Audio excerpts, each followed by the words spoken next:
marginal reduction in prices of petroleum products in the next pricing redo, that is from next month.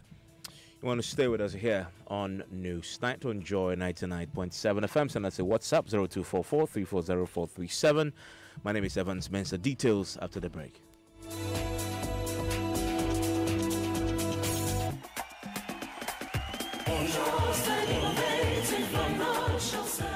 Bond for Yankophobia Mudino Cray.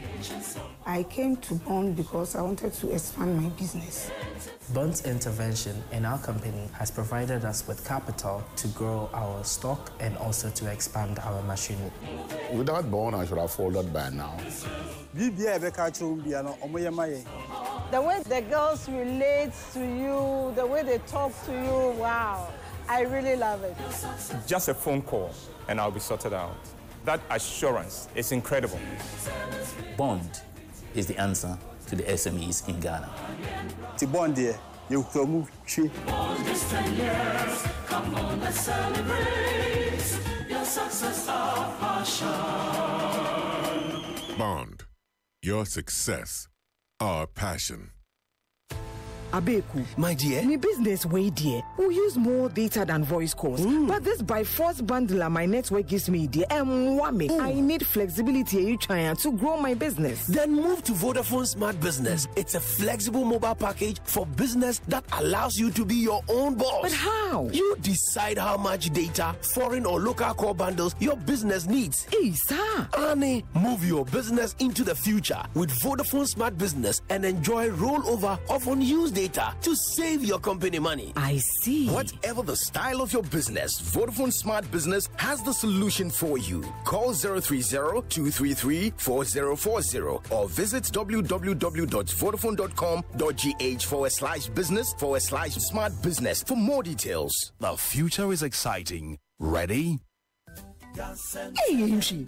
I noticed that all the national stadia in Ghana have lasted for decades. Oh, yes. But do you also know that the concrete bridges are also decades old? Yes. Only one company in Ghana can give you that guarantee, and that is Gasem. Cement that guarantees smooth finishing of plastering. That is the Gasem Super Rapid 32.5R. If you want to have strong blocks for any form of construction, use Gasem Super Strong 42.5R. For your time-tested bridges like the Adome, multi-story buildings, highways like the motorway, then it is Gasem Extra 42.5N. And the good news is, all these cement products are made right here in Ghana. Gasem, 3 cement grades, unique quality. Gasem, the nation builder. Nationwide Medical Insurance, the leader in private health insurance, has deployed superior technology to make your healthcare experience more convenient and exciting. With the Nationwide mobile app, you can order your prescription drugs and we will deliver to your doorsteps. With over 600 dependable healthcare service providers, you're just a step away locating your service provider of choice and accessing hospital claim information in real time. Our corporate clients are guaranteed timely corporate utilization reports. We provide on-site clinics to give employees access to healthcare in the comfort of their offices. Enjoy these amazing benefits and so much more by signing on to Nationwide Medical Insurance today. Call us on toll-free number 0800-222222 or visit our website www.nationwidemh.com. Nationwide Medical Insurance. Join the healthcare family. And so listen to News Night here on Joy 99.7 FM. My name is Evans Mensah. Police are tonight stepping up their manhunt for the robbers who broke into the armory of a police station at Daboya in the northern region and made away with guns and ammunition. The robbers stole the guns over the weekend after the only policeman who was on duty went home to rest, claiming he was unwell. Member of Parliament for Daboya, Mahama Shaibu, says the development has left residents apprehensive. He's been narrating what happened. The report was made to the effect that on the 9th of Saturday through to the morning, when the station officer woke up, he saw that the charge office was broken into, and then the armory broken into. The 2 assault rifles were picked out of the armory, and the single-barreled gun. In addition to that, they had 60 rounds of ammunition that were also taken from the armory at the police station in Daboya. I think the officer in charge indicated that the police officer who was on duty that night had actually confessed that he went home. Apparently, he was sick. That he left for home to take care of. Yes, he left. I mean, if you read the report, this is what it indicated. That along the line between 10 p.m. and 6 p.m., I think those are the duty times.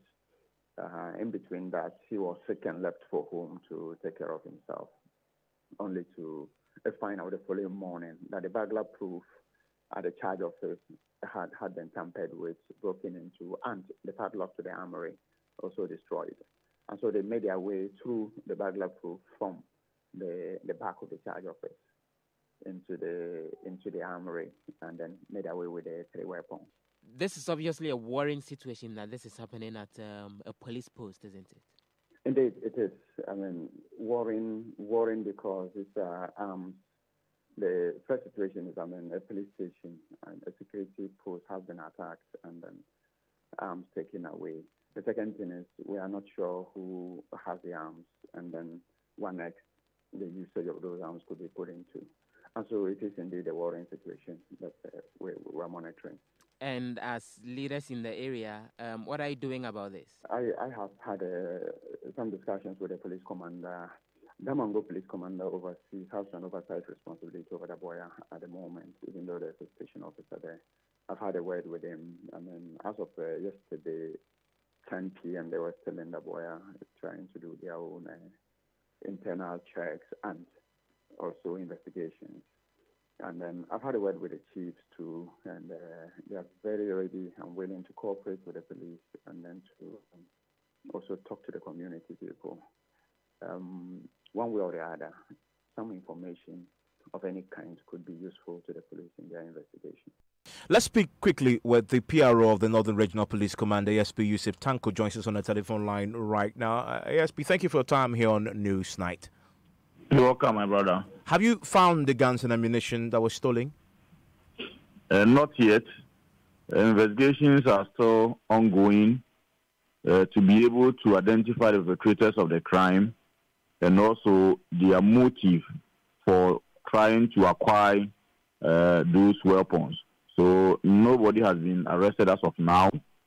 Investigations are currently ongoing, and the regional command has directed the regional CID to take over the investigations and then assist the men, that is the officers in Damongo and Daboya, to try as much as possible to ensure that the weapons are retrieved. How many guns and ammunition were stolen? 2 AK-47 rifles were taken, and a shotgun was also taken. About a few rounds of ammunition were also taken. Have you heard anything? I'm sure you've been speaking with the police officer on duty. I mean, what is his status right now? Is he on interdiction? Has he been interrogated? And what is he saying? Yeah, he was the very first person who was picked up as a suspect in the course of the investigations. A statement was taken from him, and then he was later released on police inquiry bail to allow for further investigations to be conducted. As part of the investigations, we are trying to find out how it happened, whether he did not attend the duty altogether, or he moved away from the place briefly, or maybe he slept and even somebody sniffed him, made him sniff something, and he slept deeper for them to be able to carry out their activity. All those are issues that we'll be looking at in the course of our investigations.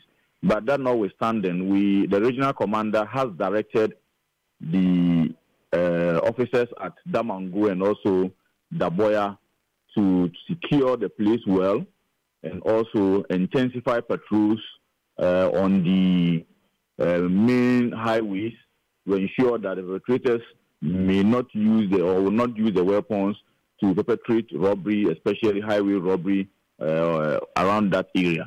So we are trying very hard to investigate and trace the offenders. We are also securing the place to ensure that if their motive is to use the weapons to rob, they will not succeed in that. We heard from the Member of Parliament for the area who says this police officer in question claims to have left the police station briefly and went home because he was feeling unwell. Is that the report you've received from this officer? A statement has been taken from him. I'm unwilling to give details of what he has told us, but we have taken statements from him, as I've indicated, and we are trying to conduct our own investigations to find out if what he's telling us is true or there's more to it. Okay, but fundamentally, there was nobody at the station where the armory, which also houses the armory, when this robbery happened. That is what we've been made to believe now. But how is that even possible? That a station that also houses the police armory will have nobody at the station at the time that this happened? That is why the regional command does not understand how this should happen, and that is why the regional crime officer has been tasked to go to Damangu and Daboya to institute thorough investigations into the matter and then report back to the command. It is after he has brought his report that the regional command will be able to understand exactly what happened. I'm grateful that you joined us. That's ASP Yusuf Tanko. Let's quickly now speak to Justin Bayo. He's a programs director of the Institute for Peace and Governance, Peace and Security think tank. We'll speak to him shortly once he joins us on the telephone line on the subject. You want to share your thoughts on that story? Feel free to do so. Let me hear from you. 0244-340-437 is the line to share your thoughts on this. If you're in that part of the country, what are your fears, knowing that some armed men are roaming with serious ammunition and weapons they've stolen from a police station that houses an armory? I would like to hear from you. 0244-340-437. Now, the chairperson of the Electoral Commission is tonight mounting a strong defense of the composition of the new committee tasked to draw a roadmap for the implementation of the ROPA, the law that will allow Ghanaians living abroad to vote. Jean Mensah insists the terms of reference is different from that of the 2011 committee. Now, private legal practitioner Samson Lada Yenini had questioned the commission's action, arguing it will be duplicating a 2011 document setting out the process for the implementation of ROPA. Mensah Yenini believes the EC's latest move is a waste of resources, but Jean Mensah maintains the work of the 2011 committee only focused on Ghanaians working at various embassies and not Ghanaians living abroad. She's been explaining this to my colleague, Kwesi Parker-Wilson. We agreed that the committee would be set up, and would include a representative from the MPP, a representative from the NDC, and one rep from the non-parliamentary parties. It would also include two members of civil society and 3 members of the commission. Okay. So it's based on their work, that would inform the commission on how to start and whether or not to implement it for 2020.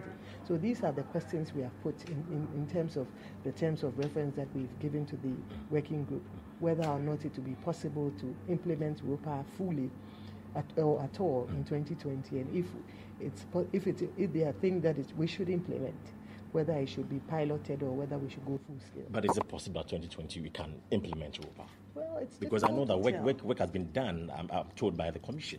Not much. Okay. In the past, as you know, some work has been done, but it focused on Ghanaians who were working at various embassies and who were students that had been supported who were given scholarship by the government to go to school and so on. They were registered and allowed to vote, even that they were voting by proxy. Okay. This means that we have to go to 48 countries, and I'm sure there are more, where Ghana has high commissions and register people. And I think there's a criteria of registering about not less than 500 people in each country, and so you look at that. So it's a lot of work that has to be done. Is this the 2011 committee you're talking about? Because we know that 2011 there was a committee set up to do the same thing, and in court, clearly you said that they done some work on it. So I have a problem with the new committee that is yet to set up to again do the same work the 2011 committee did. It's not the same work, because the 2011, what they did was to register Ghanaians who were working in, the embassies, as I said, and Ghanaian students who were on scholarship from the government of Ghana scholarship. Right. Now we are talking of extending to every Ghanaian. That registration hasn't been done. It hasn't been done, and they haven't been provided records, and so an opportunity to register and vote there. What was done in the past was to register, as I said, citizens or Ghanaians working in embassies and with the United Nations and so on, and students who were on Ghana government scholarship, and even then they were voting by proxy. So this is a very different matter. It's very extensive. It's like holding elections within our country, Ghana, here. So it's a very different matter. You have to register extensively. You have to do a lot of training. Of course, you have to set up polling stations all over to enable people to vote, count it, and it's an extensive process. And does the EC has the resources for those extensive process of project you talk about? Well, we are yet to engage with the Ministry of Finance on that. We don't have resources, but if the committee or the working group feels that it's something that we should go ahead with, we would have to engage with the Ministry of Finance. How soon should we expect the composition of the committee? I think in the next week or so. We've written to the parties. They are aware, but we've also I was told they were supposed to submit the names of their representatives on Monday. Did they do that? They haven't yet. But we've written to them to remind them, and I think we ask that they do that before the end of today. So once they do that, we will we'll compose the committee and get them working. We are hoping that within 4 months they should be able to give us 4 months. Yeah. So clearly, it's not likely 2020 we can have the implementation of ROPA. Well, who knows? Let's see what they say. Well, let's speak to Samson Lada, a lawyer representing the Ghanaians living abroad who took this matter to court and got a verdict in their favor. He first raised the issue about the potential duplication of the previous committee's work by this current committee set up by this new commission headed by Madam Jean Mensah. Samson, what's your reaction to what you just heard? All right, Evans. I'll say this. I find myself in the unfortunate place where I have to be contributing to matters of national, debate. Otherwise, I'll tell you that as far as this matter is concerned, myself and my firm were hired to do a job in the courtroom, and we are thankful to God that we did a successful work and secured, a victory for Ghanaians who live abroad. And so that is where our job, actually ended. The court gave the Electoral Commission and the individual commissioners, I suspect, if the current Electoral Commission is not reading, the commissioners are not reading the judgment, they should be minded to read the judgment before they are put to jail.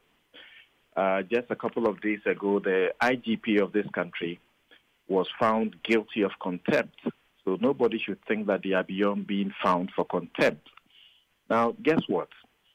The court was very clear and deliberate in isolating the electoral commissioners as members, qua members, or commissioners, in fixing them with the responsibility to ensure that the constitutional instrument that is required for the modalities and operationalization of the law is put in place in 12 calendar months. And the court said it gave them a grace period for the process to start by 1st of January 2018. Guess what?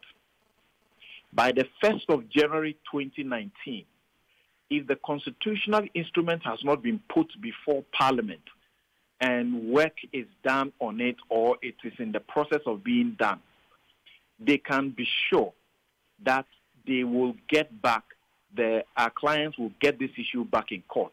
They may not have to consult us because our job was finished when we finished this case, but they should expect that if they do not act and consider the orders of the court as compelling orders. In fact, there was a final order of mandamus, writ of mandamus issued against the electoral commissioners and the commission itself. That's the judgment of the court.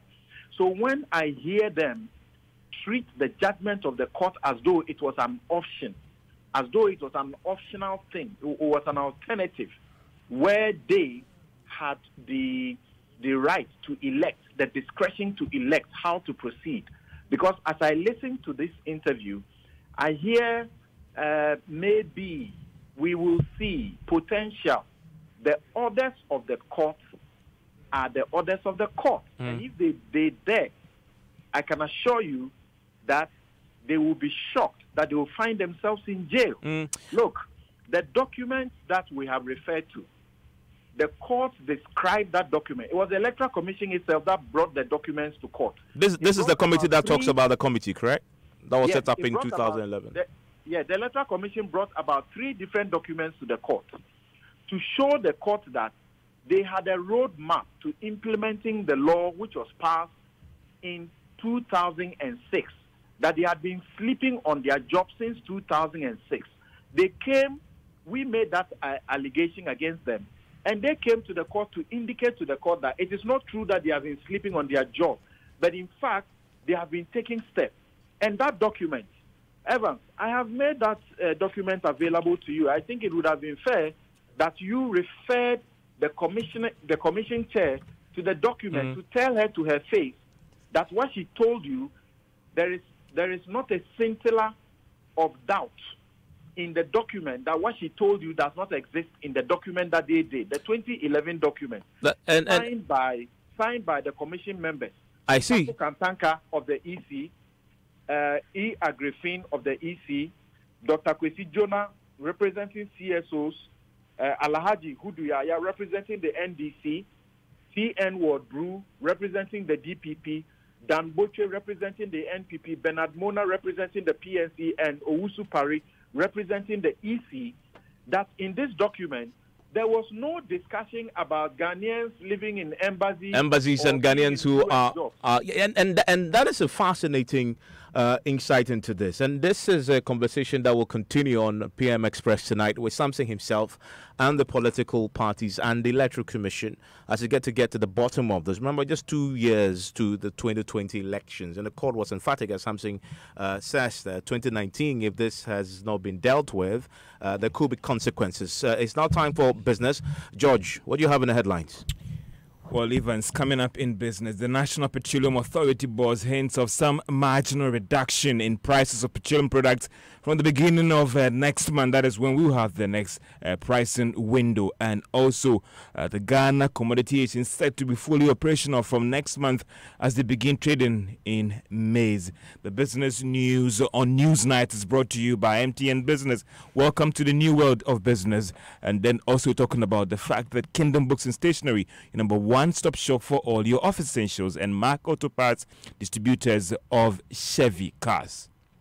Now, the National Petroleum Authority Board, that is Alhassan Atampuri, is forecasting some marginal reduction in fuel prices in the next pricing window, that is from the beginning of next month. That's coming at a time when there are fears that fuel prices could be going up again because of developments on the world market. But speaking at engagement with industry players, Mr. Tampuli insists that they are committed to actually playing that regulatory function of and protecting consumers and not setting prices. He says that he believes that based on the fact that the city has been fairly stable, it would also impact prices at the next pricing window. Now, every 2 weeks, oil marketing firms review prices. The last one was done on the 15th of this month, and we're expecting that the next one will happen on the 30th of this month. The last time it went up by 4%. Now, also let's look at the mining sector, because the Chamber of Mines, the Ghana Chamber of Mines, is calling for support for local manufacturing firms to support the local content policy for the sector. According to the Chamber, this will be able to equip these firms to produce these inputs for the operations. Speaking to Joy Business at a forum organized by the Chamber, President Eric Subontin said improving local manufacturing will lead to higher retention of revenue. It makes business sense to procure your inputs or your key inputs from within the country. Look at the value chain, or I would say the lead time for importing some of these items. It takes longer. If it does take longer, then it means you have to lock up a lot of money in terms of your stock. You can procure some of these inputs from within the country. You have a shorter lead time. You don't have to lock up a lot of money in terms of keeping a high value in stock. So it does make business sense, but whilst doing that too, then we know that we are helping the economy, the local economy, in a way in terms of the multiplier effect. And that is Eric Subonti. He's the president of the Ghana Chamber of Mines. Now, the Ghana Commodity Exchange is now set to be operational from next month with the focus on trading in maize contract. The exchange, which was launched in 2006, can be described as a formal market for trading in commodities in the country. It was launched in 2016, but it was yet to go live. Now, authorities believe that this will go a long way to also impact on the country's foreign exchange as well as prices locally. And that's all for business on Newsnight. Thank you very much, George. So, listening to Newsnight here on Joy 99.7 FM, and we'll be crossing over to Europe for the latest installment of the Champions League shortly. Now, NGO Child Rights International is tonight calling on the Ghana Education Service reopening the alleged cases of sexual assault against teachers at the St. Louis Senior High School earlier this month. Joy News brought you a report of a teacher at the school who was being investigated for allegedly raping a student. But Douglas Adade is said to have been granted police inquiry bail and interdicted by the GES. Now, Child Rights International says it has been investigating the issue and has fresh evidence. They are therefore calling on the GES to reopen the case. We'll speak to Bright shortly, who heads Child Rights International, but then there's Menu Johnson with details of the statement. What does it say? So the letter reads, for the past few weeks, there has been news on an incident at the St. Louis Senior High School concerning an alleged defilement, rape and sexual abuse case between a student, teachers and a non-teaching staff of the school. The fact put out to the general public was initially limited. Our investigation suggests there was a sexual abuse between a student and a non-teaching staff of the school. In all instances, the school authorities of the school kept the information in the school without informing the regional director of the Ashanti region. Neither was a report made to the police and the social welfare department. Now, the fact made available to the Ghana Education Service earlier about this case in St. Louis Senior High School was not a true reflection of the matter. Therefore, Child Rights International is recommending to the Ghana Education Service to reopen and investigate this matter again. Whoever was involved in settling the matter at the school should be allowed to face the disciplinary committee of the GES, and it signed the executive director, Bright Apia. Do you have any further information on this fresh evidence they claim they have? So they talk about, one, the fact that there was a sexual abuse case between a pantry man and a student. Number two, Child Rights is saying that the most revealing in their investigation is that this happened to be the third time the pantry man was being caught, having sexual intercourse with students, and has come to the knowledge of school authorities. That's to say that the school authorities are aware that this is happening in the school. Now, Child Rights is also saying that the school's disciplinary committee sat on the case and suspended both of them, that is the student and the pantry man. And number four, it says that in all the instances, the school authorities did not inform the regional director, but rather kept it to themselves. Okay, thank you very much, Enes, with that update. And that's it for Newsnight. Tonight, before we go, let's a few of your messages coming through on our WhatsApp console. This was Evans. What caused the recent increments in fuel prices, and what will trigger the marginal decrease? That is a question he's asking me. I have no answer to. Final one on the Electoral Commission issues on our WhatsApp page says Electoral Commissioner shouldn't think that she is above the law. They should do what the court has asked them to do. Kofi Siedu sent that one. Gary Al Smith is in the studio and is revving to go. Who's playing tonight? We've got Barca and Inter. Oh, that's a good game. That is a good game. Yeah, that's a good game. So, we'll be taking over from Evans momentarily after this break. However, just to give an idea